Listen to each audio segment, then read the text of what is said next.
Ready to go? Good afternoon. I thought today I'd stop my preambulating presidents for a while at least and try and explain to you who actually voted. And there were lots of them for President Trump. And there is a deeply sad reason, and it's very disturbing for the future of America, because most of the people who voted and did not vote for Mrs. Clinton voted because they felt very much not part of the America that was being built, the America that was coming.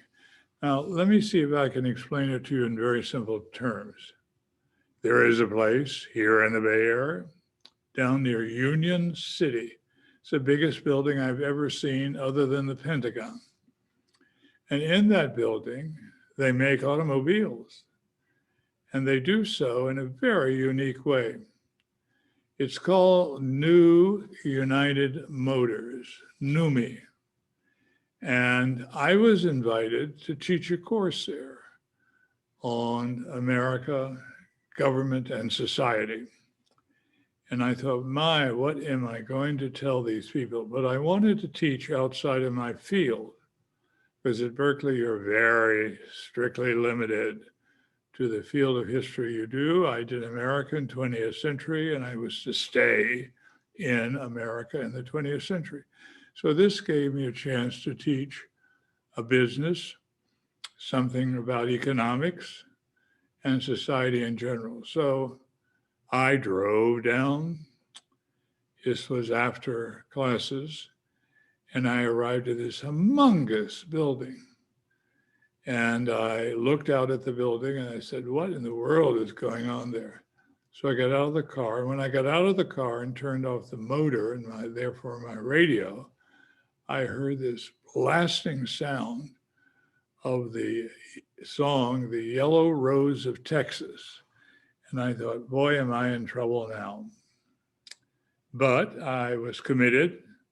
And so I walked forward in this immense parking lot towards a door that was very large and opened up. And lo and behold, as if a miracle had occurred, there was a gigantic factory at work.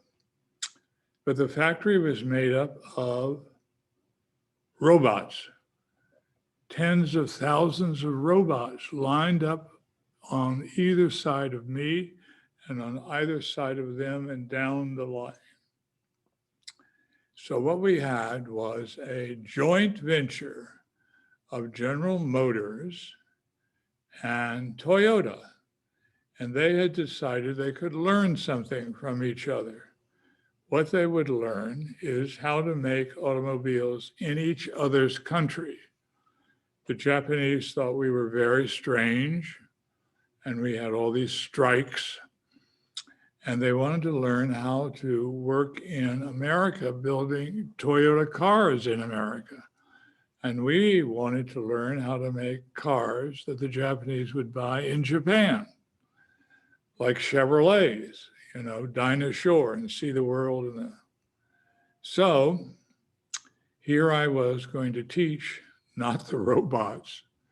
They'd be easy enough to teach. But the key people involved were the people who took care of the robots. The funny thing is, robots do not automatically know to put a left-handed door on a left-handed car. And robots sometimes make errors. And so there is somebody for every 4 robots taking charge, watching, making sure, so that the Chevrolet that comes down the line or the 2 Toyota trucks don't have Chevrolet doors on the Toyota trucks, but have the right door at the right time, in the right color, with the right transmission, all the various things that now, instead of ordinary Ford Motor Company people making Ford Motor Company cars back in the 1920s. You had 21st century people making 21st century cars, and the people were the people who took care of the robots. It was amazing to watch. So after walking along and looking, I saw the classroom. And I went in the classroom, and there was the future staring back at me. All these very young students, young in the sense they were between 25 and 35, and they had signed up for this program. And they were very excited about it. And they wanted to know all about everything that might impact their job. For instance, what did labor unions have to do with them? What did the people who took care of you're not getting injured on the job have to do with them?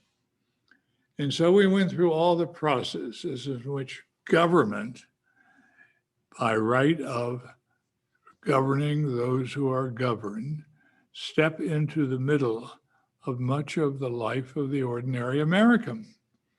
And they wanted to know how that worked and how it worked to their advantage.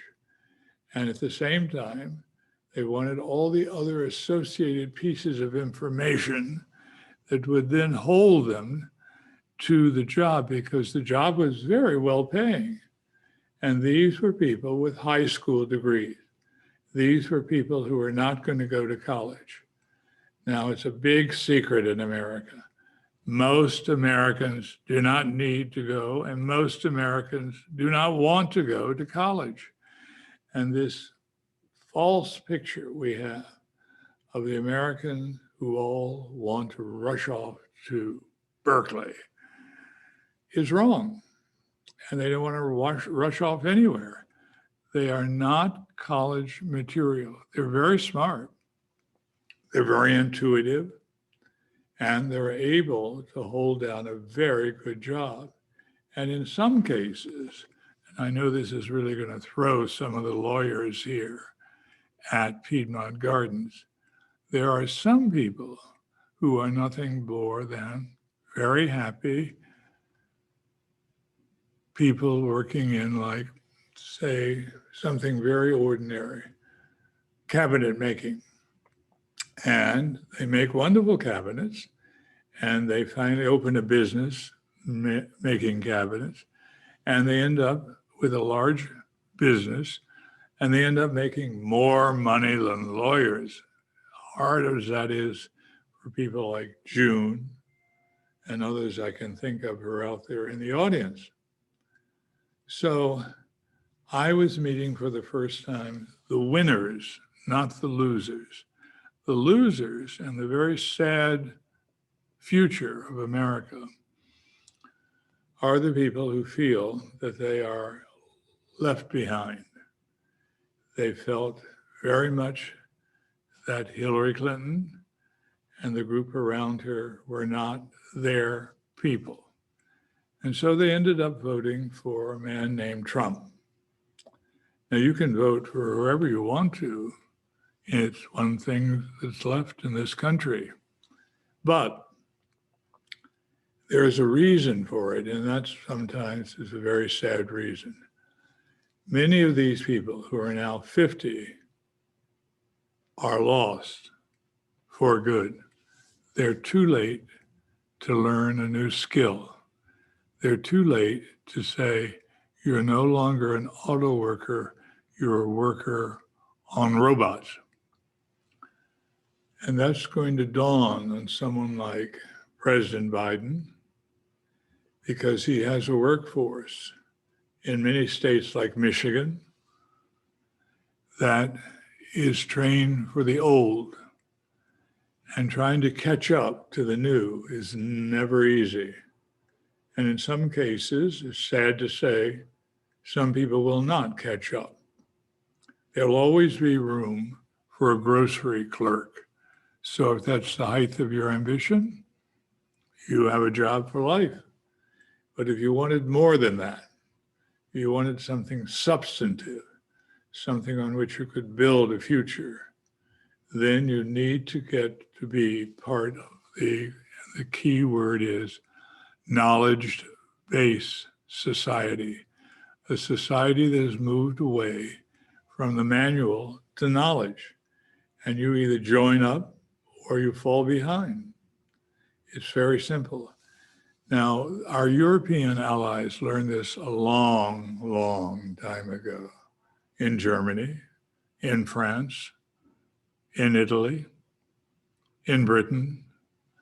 They do not believe everyone should go to Oxford or the Sorbonne or Göttingen.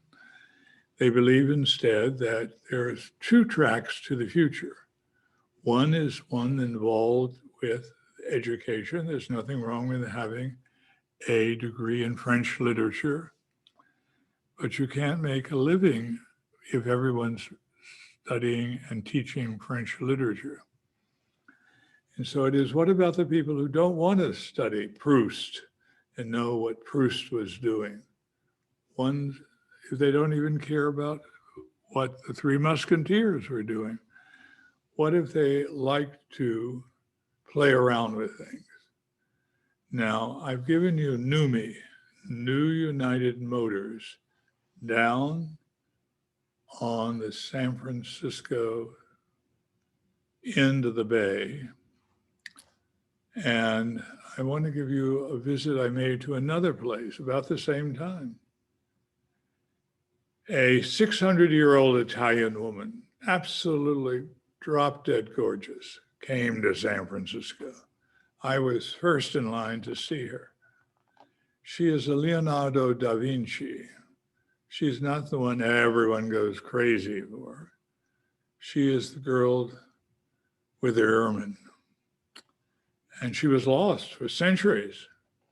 And a Polish count found her by accident in the 20th century in a flea market in Milan. She had once lived in Milan. She was the lover of Ludovico Sforza, but Ludovico had a dynasty to take care of, and he was going to marry Isabella d'Este. So he had to get rid of this hot babe. So he married her off to an 80-year-old man and kept her on the side. And as the years went by, he had her painted by the great Leonardo, who had just left Florence, Firenze, and come to Milano. The painting traveled, and then it seemed to disappear. And then in the 20th century, it was found by this Polish count from the south of Poland, and he took it back with him. And it was suspect at the time that it was a Leonardo. It had all the telltale signs. So it was. The people began to subscribe to the idea it was a lost Leonardo. And she survived World War I by running off to Munich with her owner at the time. And she survived World War II by being hanging in a bedroom of a Nazi in Krakow, the Polish city where she was first identified. And so now she comes to San Francisco. Everybody is hot to see her. There is a Leonardo da Vinci Association. I'm invited to give a lecture on the lost Leonardo. By the way, if you want to see her, come to the 15th floor of my building. And I see her every morning when I open the door. There she is, the lost Leonardo. And so it was, I gave a lecture on her. And so it always happens. There is a person in the audience who teaches at Cal Poly San Luis Obispo. And he comes up to me after the lecture and says, it's very interesting. And I liked what you did with the painting. And I wonder if you would do it for my students. And I said, who are your students? And he told me they were down in Cal Poly. Now, Cal Poly is wonderful, wonderful college. It's not for people who want to go and study Italian literature. It's for people who want to have hands-on training. It's people who like to fiddle It's for the Thomas Edisons of the future. And so he wanted to know if I'd come down, but not talk about the Mona Lisa again, but talk about Leonardo's designs for airplanes, Leonardo da Vinci's designs for submersibles, better known as submarines, all the little things that Leonardo da Vinci thought about, drew diagrams of, made suggestions for, the bridges that he would build, the tunnels he would build, all the kinds of things that people at Cal Poly would be interested in. So I thought, what have I got to lose? I'll go. And I went. And they were wonderful students. They weren't like my Berkeley students at all, which is fine. Not everybody has to go to Berkeley. Thank God for that.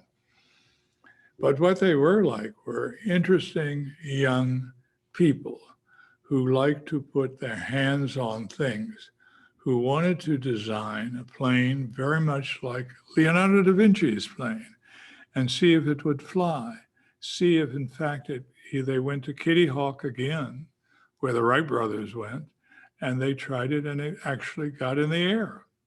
Maybe not for long, but at least it got up.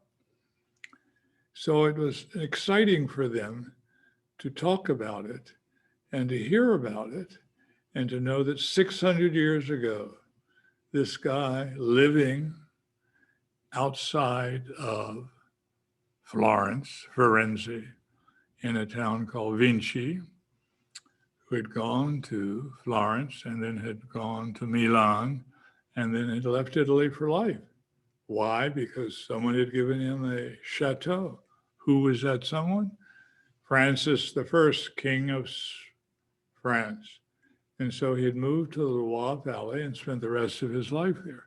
That's why those darn French have all those Leonardo da Vinci paintings, because he took them with him. And when he died, he left them to the King of France. And so if you want to see the Mona Lisa today, you go to the Louvre. You want to see the great St. Anne, you go to the Louvre. You want to see the great St. John by Leonardo, you go to the Louvre.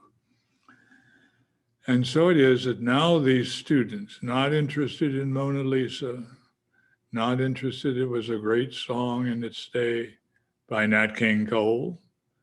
They weren't interested in Nat King Cole. They were interested in the way he thought, way before his time, about flying objects, better known as airplanes, submersibles, better known as submarines, bridges, tunnels, the things he did. He was the Thomas Edison of his day. He was not just a painter. And they could perceive that. And so they learned from that.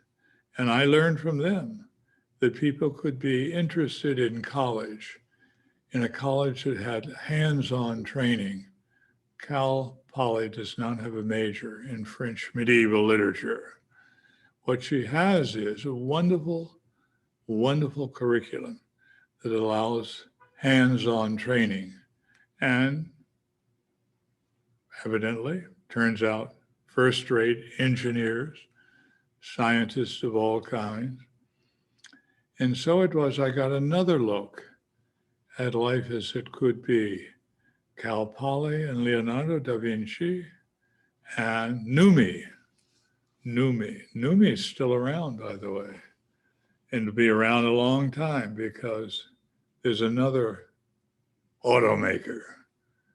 The people who were interested initially in Numi, that's Toyota and Chevrolet, mainly General Motors, but Chevrolet.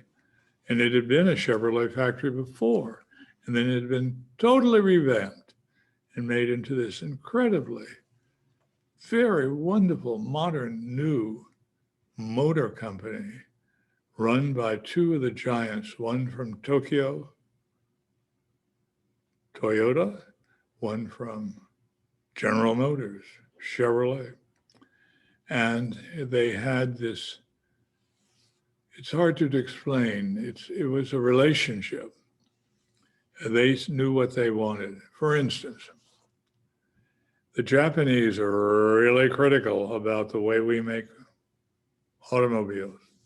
They heard these horror stories about how a Chevrolet would show up, or a Buick, or any of those GM cars, and the car would literally disintegrate. The door would fall off. The handle wouldn't work. The window wouldn't go down. And the Japanese had a word for what they stressed over and over again. It was called Kaizen. Kaizen for them stands for quality. And they stressed it in every stage of production. Kaizen, Kaizen, Kaizen, to make sure that you understood that with Toyota, and I own a Toyota Prius, which I'm now trying to sell, but not because I didn't like it. I've had it for 9 years. It's a wonderful car. So it was that they stressed Kaizen, and they taught General Motors the same thing. They also taught General Motors something General Motors thought was not possible. Toyota believes in just in time. What does that mean, just in time? It means that you don't have any warehouse full of spare parts. You don't go out to the warehouse and pick up 4 or 5 doors for tomorrow. You don't go to the warehouse and get 4 or 5 steering wheels. You get the various parts you need through a just-in-time delivery system, which requires, of course, that you have a very good transportation system. And at NUMMI, they did. At NUMMI, the parts would arrive that day, the parts that were needed, and they would put online, and you would suddenly have a car. You didn't have a storehouse full of spare parts waiting for you. You didn't have anything waiting for you. You had just-in-time delivery, and it worked in Japan, and the Japanese were dead and determined it was going to work in California. And lo and behold, it did. It worked. When you put the stress behind the fact that you must have these parts, and they come by various systems. Some parts come by rail. Some parts come by truck. This means you have to have a system that doesn't bog down, that doesn't break down, that doesn't fail to deliver just in time. And lo and behold, NUMMI had just in time, had Kaizen, had all these wonderful sub parts working. Now, people caught on. Lo and behold, who can believe? And because Americans are very innovative, the big high school near NUMMI decided to offer courses in production of cars. That is, not college ed courses, but courses about how to make things. And in doing this, they received a huge number of applications of people who did not want to go on to college, but who wanted a productive and good job. And so suddenly the high school nearby was turning out a product called an 18-year-old man, and in my class, many 18-year-old women. And they signed up, and they had taken the courses, and they were pre-registered. And so they moved from the high school graduation ceremony to the next week, they were a NUMMI worker. That's how quick it could be, how fast it could be. Now, we have had a system that is so bad in this country that we will now have a lot of people who will be lost to us. And that's who the Trump voter is. Not every Trump voter. Some people vote Republican regardless of who runs. Some people vote Democrat regardless of who runs. But a lot of people vote because they feel strongly. And in the case of those who felt left behind by American society, who felt they did not have a future in America, they voted for Trump. And it's a sad commentary because he's gone now, just about. And people say to me, how did that ever happen? How did it happen that he got to be president? A lot of Republicans say that. It's no use banging your head against the wall and saying evil things about him. Let us assume he just was a misfortune. It's not so much the misfortune, it's the misfortune of the people who followed him into the desert, the people who felt there was no future in America. And they convinced themselves. And the further they convinced themselves and the older they got to be right. There is no future in America for those people who feel disassociated with where we go. Look at what we do to ourselves. At Berkeley, we teach our students that the reason the West got ahead of the rest is very simple. We bought into the idea of a rational human reaction to problem solving. When a man named Lavoisier, he was a great French scientist, and when people could not understand what oxygen was, and when he tried over and over again and he realized he discovered it. Oxygen is H2O. And you can do it over and over and over and over and over, because the scientific method allows you to repeat the same experiment enough times that you know it's right, it's this solution. And not only Lavoisier, but all the other scientists that came down the line, the scientists today that work for us, the American people at CDC, the Center for Disease Control, they are using the scientific method.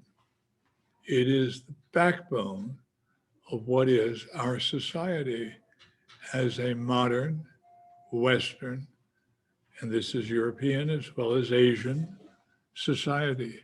If you work and believe it, you go ahead. If you don't, you're not going to go anywhere. There are people who, for years in various places, let's take something non-controversial for a change. There were people living for many centuries in the Brazilian jungles of the Amazon basin. They do not have anything like an ability to tell you what is, in fact, or isn't water. But you can say, I hope you can, that you know that it's H2O, and that we know the elements that make up all the various. And with that, we can then build in our chemistry, in our biology, in our physics, the world that we live in and the world of the future. But if you've given up and you've stopped believing, you have nothing, nothing that's modern. Modernity is passing you by at around 1 million miles an hour.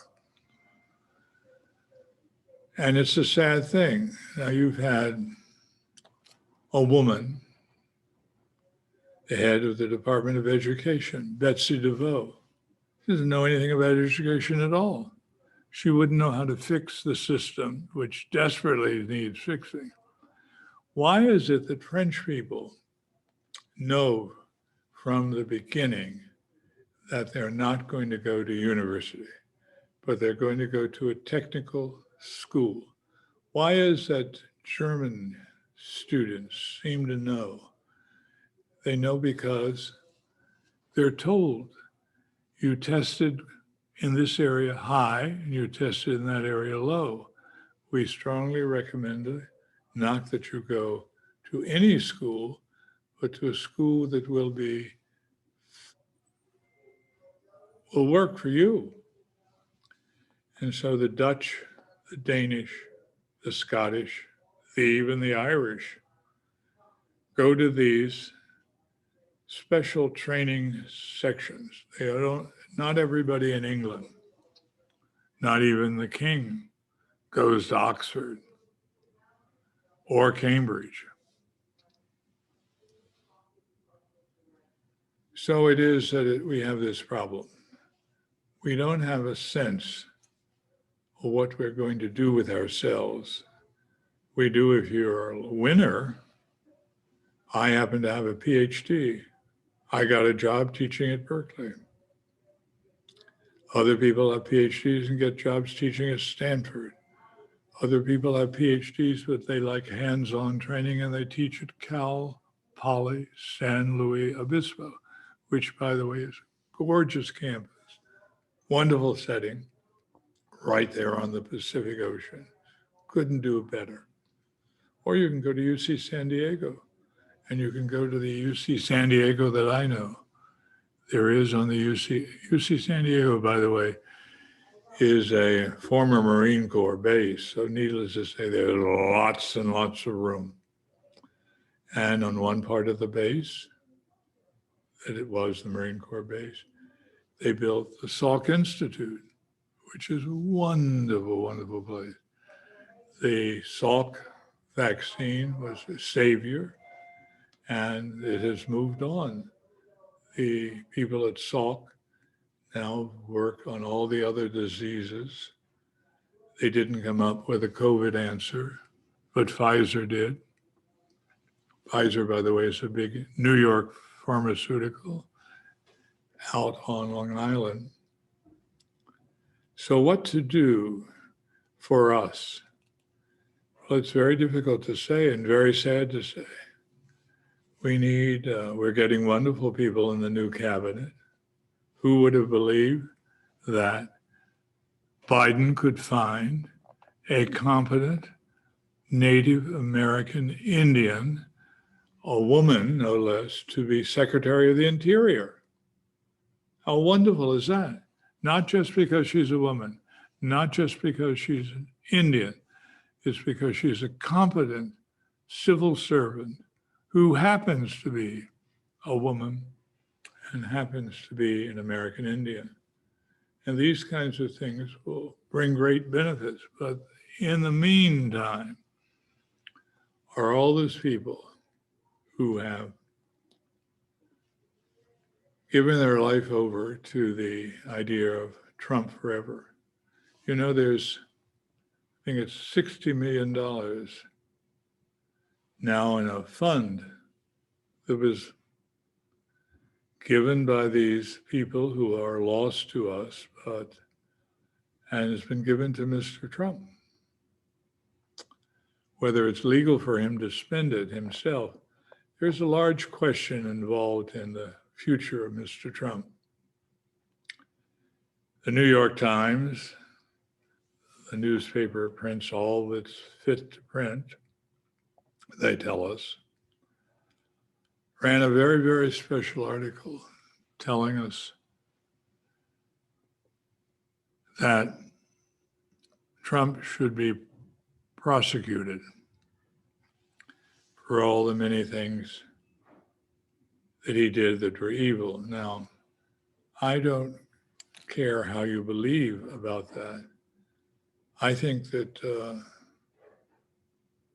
this would be the worst possible avenue to take for Mr. Biden. If these millions and millions of people are still Trump supporters, you don't want to start a civil war. What you want to do is tell your attorney general to mind his business of running the country and leave the business of Mr. Trump and his future to somebody else.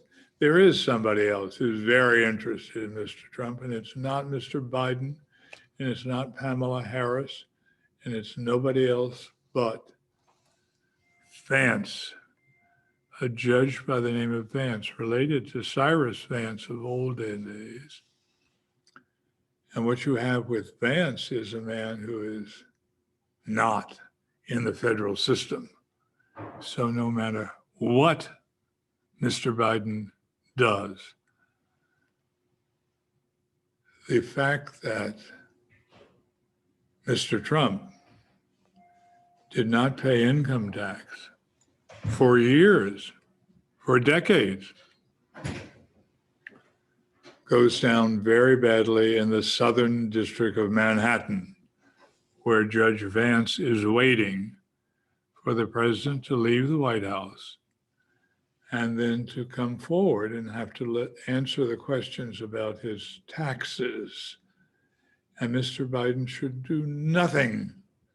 He can't do anything to begin with. Presidents cannot forgive the way that we gave a pardon to Mr. Nixon, which drove some of my Berkeley friends absolutely crazy that he wasn't prosecuted. Ford could do that because it was a federal offense. Not paying taxes in New York is not a federal offense, it's a state offense. And so one should leave well enough alone. And given that there is apparently $60 million, the New York Times reported on it and said it's there for Mr. Trump to spend, apparently with some idea that he would run again for president of the United States. I want to tell you, if Trump were to run, it would be a sad day in hell for all kinds of reasons, even if you like him.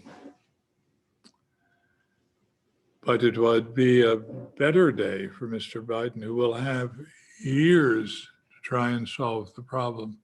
And he will not solve the problem of those who feel left behind. If you are 60 years old, 59, 55, 50, and you feel there's no future in America for you, and you turn to this man to solve your problem, and he never did. Did you see a lot of coal come back? Are we digging? No, we shouldn't be. One of the greatest climate disasters is coal burning.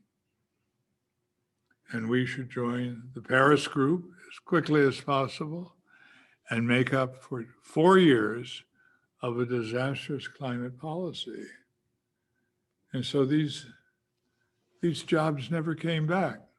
Never, ever, ever came back. So if you're promising people in Kentucky, let me give you an example. Some of you might know the book. It's really a wonderful read. It's an elegy. It's just been made into a movie. It's about Kentucky, not my favorite state. I think of Kentucky, I think of the Hatfields and the McCoys shooting each other from each other's mountain. But it's not that part that bothers me. What bothers me in this particular book, the movie, I think it fails to impress because it's basically about the women who help. And this is a story about a young guy who has no future, who feels left out, but he's young enough to know he has no future, and he's looking to find the future. So he joins the Marine Corps. And the Marine Corps teaches him a few major things. How to take a bath every day, how to wear clean clothes pressed every day, how to save money so you can buy a car, how to drive that car. So that when he comes into the Marine Corps, he learns a lot of basic skills. And when he leaves the Marine Corps, he's a new human being. It's a wonderful, wonderful book, trying to give you a feeling for what it is to take human material and turn it into a better grade human being. Now, we used to do that way back when I was in government. There was a man who went to Berkeley, went on to Harvard, His name is Robert McNamara. Went on to Ford Motor Company, made a little money. John Fitzgerald Kennedy, our first Irish president, chose him to be Secretary of Defense. He had to register as a Democrat because he was registered as a Republican at the time. In fact, Kennedy basically had Republicans in his administration, Secretary of the Treasury, Dillon, and all the rest. Anyway, what does McNamara do? He finds out we have a terrible problem in this country. And this is 1960. You know how many years ago that was? And the problem is that a huge number of people, mainly African Americans, cannot get a decent job. So McNamara decides on social engineering. He will recruit 100,000 a year of Black Americans to be in the Defense Department, either the Navy, the Air Force, or more likely the Army.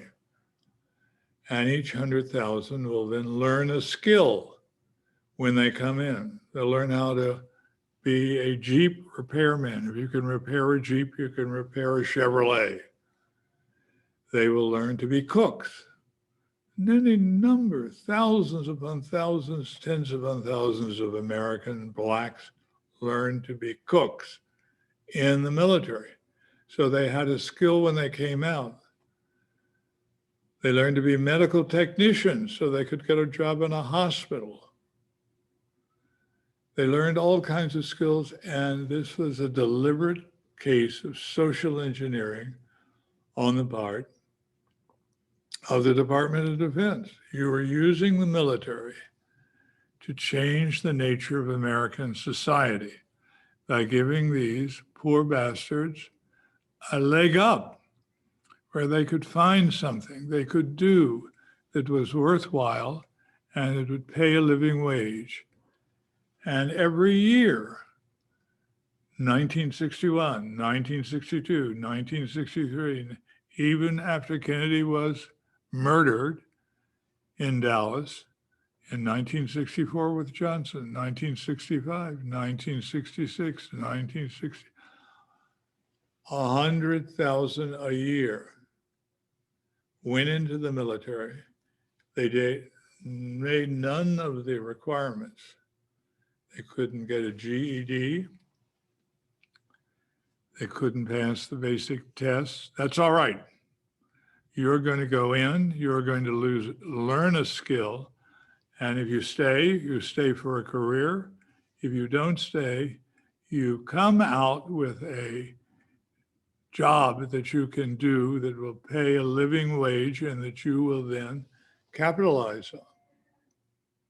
Maybe you'll just know how to do an ordinary thing. Maybe you'll not be the cabinet maker I suggested make more money today than many lawyers here in Piedmont Gardens.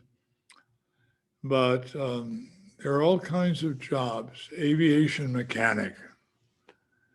And as soon as you leave the military, where you have performed maintenance on high performance, perhaps even at Cape Canaveral, better known today as Cape Kennedy, so that you know about missiles. And now you can go to work in Houston for the NASA people. What you need is a start. What you need is a help. And what you need when you have people in government who can think. Because if you're 22 or 24 or 26 or 28, you are within reach of being saved in this knowledge-based society. And this knowledge-based society is all around us today. Now, it is true, you could tell me 1,000,000 times that you could still serve coffee in a donut restaurant. And if that's the height of ambition, I have no objection. But if it isn't, and if you feel that people have kept you out of it and pushed you down and pushed you out so that you're lost, and then you turn and vote for Trump for that cause, it's a sad day, a day that says there's not much in the way of a future. Knowledge-based society is a term. It's been around now for around 25 years. Sociologists at Berkeley, economists at Berkeley, historians at Berkeley all recognize it's a phenomena of modern society. Our European and Japanese allies recognize it, and they make sure that their people get the leg up that's needed in order to survive in a modern world. And if they don't, they fall behind and further behind and further behind and further behind until there's very little that can be done for them. People who are 60 years old, who haven't the skills to survive in a modern society, are lost to us. And that's a very sad case. And the Betsy DeVos and the rest who got their jobs as secretaries of education did it because they gave money, not because they knew anything about education.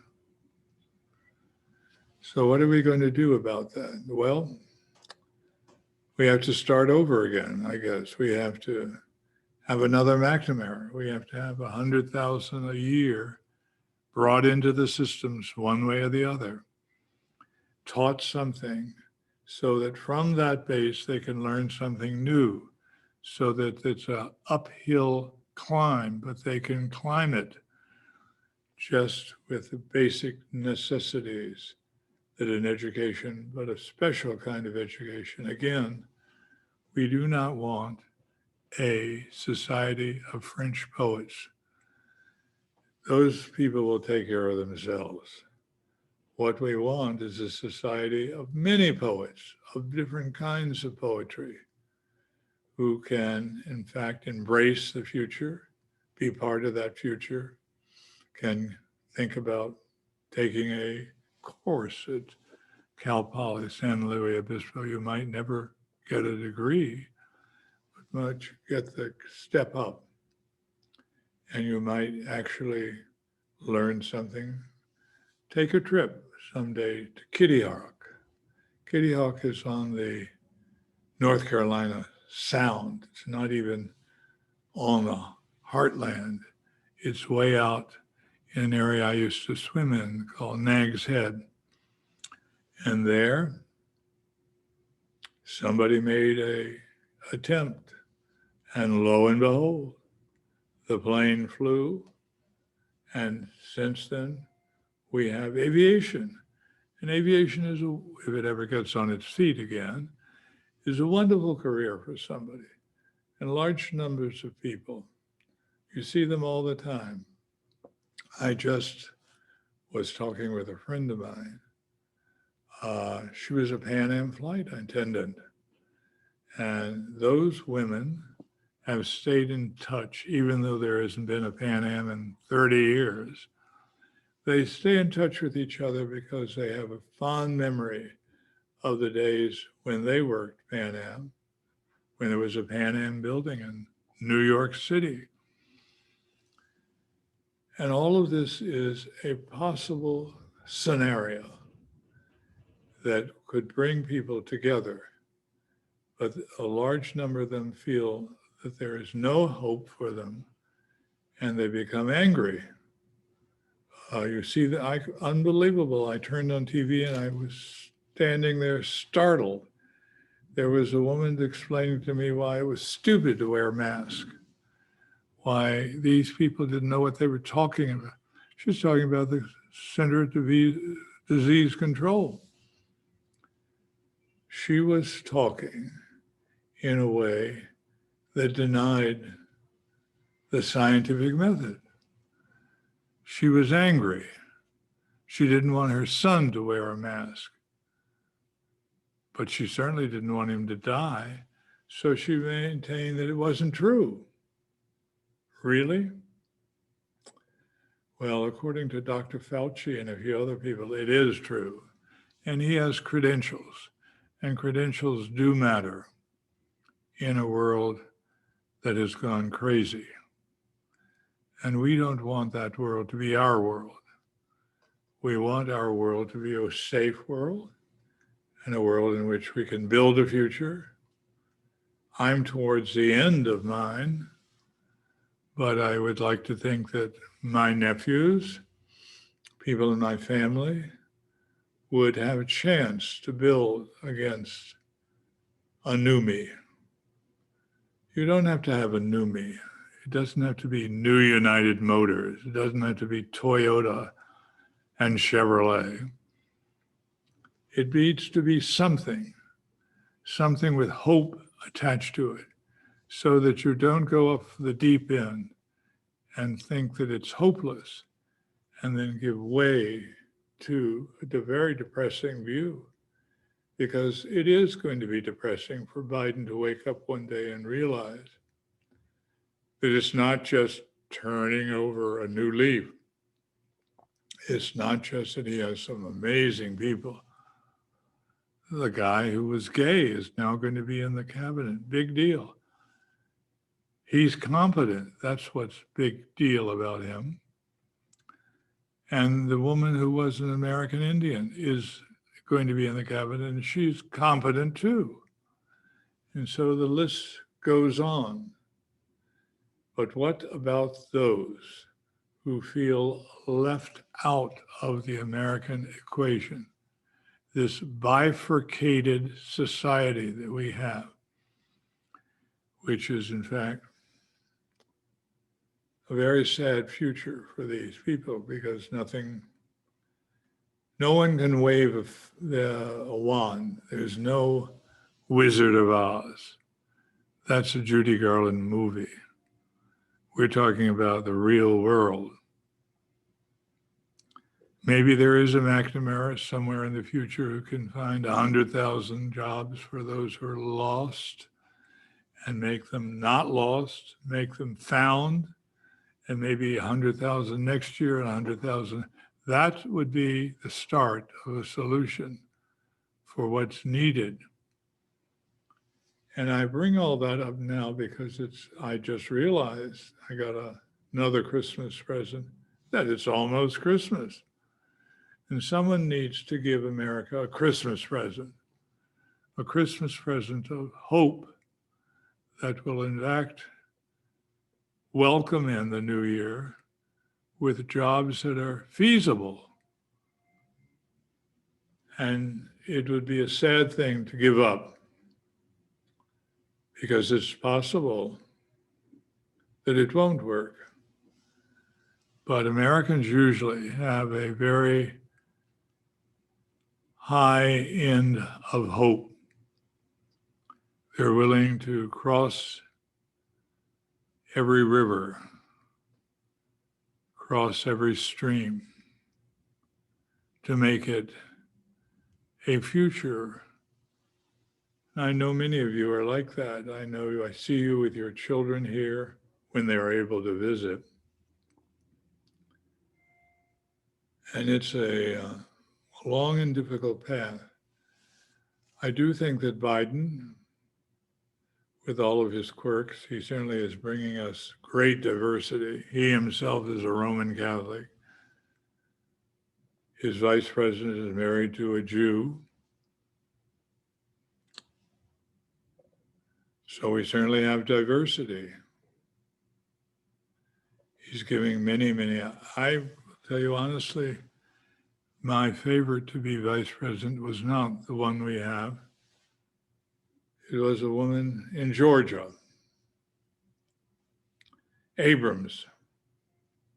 There is something about her, some gutsy feeling, but she's not the choice. Maybe she will be part of the Georgia elite that gives us 2 Georgia senators so that we finally have control of the Senate. All these things are possible. I never thought Georgia would vote for Biden, and it did. It's a difficult road ahead. Christmas is almost here. I'm still getting Christmas cards. I'm still getting C's candy from Veronica Shervat. But there's more to it than that. I wish Biden great goodwill. And I see that he will have 4 years of torture getting us anywhere near started again towards the goals. And while it's upsetting to some Americans when they hear that, oh my God, we've conquered the Europeans on this or that, who cares who we copy? Let's copy success. And if the Europeans can send their testing people out to tell this young 18-year-old, you test really well as a TV mechanic, then let that man who will be a TV mechanic go and become a TV mechanic. I could stand one. My TV's on the blink again. There are things that can be done. NUMMI doesn't exist as NUMMI anymore. They learned what they could learn from each other. The building is still there. In fact, a very wise man perceived that something good had gone on. And so Telsa is there now, that automobile company that plans to be the future. And so if it is a Telsa, or if it's a high school nearby that's turning out young people who don't want to go on to Berkeley and Stanford and UCLA and USC, but who want to be the Thomas Edison. We need Thomas and Edisons, in case you've not noticed. We need them very badly. We need them here. Not only is my TV on the blink, my computer is completely gone. I'm waiting and waiting for our IT man to call me that he's coming to save my life. And after Christmas, I'm waiting for a big sale. By the way, I discovered that the computer people I want to buy have closed all their stores for the time being because of the problem of the COVID spread. Here we have the vaccination, but we don't yet have everybody caught up in it. So I feel beaten up. Life is not fair, but I will never, ever feel like one of the people who are lost to America and therefore end up voting for Trump. Just not in my nature. And if you do, and if for some reason you've always voted Republican, but there are lots of Republicans who never voted for Trump. They didn't vote for Mrs. Clinton either. I don't believe in the theory that many, many women have that Mrs. Clinton was not elected because she was a woman. I think Americans are too wise to fall for that. I think the election was hers to lose, and I think she lost it. I think that Mr. Trump was absolutely surprised that he won. His actions in the first couple of months sort of proved that. They didn't know where they were going. He found a lot of retired generals who came to despise him. The most famous one is the one who said, quote, Trump is a frigging idiot. The frigging is spelled with another series of words. So what are we going to do about it? Well, we're going to go on plugging. We'll find some NUMMI in the future. It doesn't have to be NUMMI. It can be any number of things. It can be an aviation school where you are fixing there's a place in Toulouse that I go to quite often in France. And overnight, they created 10,000 high-tech jobs. Doing what? Well, building Airbus. And somehow they could able to find those people everywhere. Messerschmitt, as I talked to you last week, a well-known World War II aviation company from Germany, is now building the aviation package for the Airbus, all the Airbus. The engines that hang off Airbus are built by a very wonderful automobile company out of England. You might know it. The royals are riding around in it all the time. Rolls-Royce. And then all the things are brought together. It's funny that the airplane that you call Airbus is brought in all of its various pieces to Toulouse to be assembled by a little plane that is built by Boeing. It's Boeing Guppy. It's a marvelous little airplane that picks these things up and scoots them all across Europe. And they put down, the Italians build the air struts. Some are built in Spain. Europeans are very successful at this. These people don't have PhDs from the Sorbonne. They have good jobs, good training, and they were sent to a good high school, a high school that trained them to be the Thomas Edisons of the future. Well, I've beaten the subject to death. You either believe me or you don't. And I want to wish you a very, very, very Merry Christmas. And next year, a happy, happy New Year. And I'll talk to you again soon. Goodbye and good luck.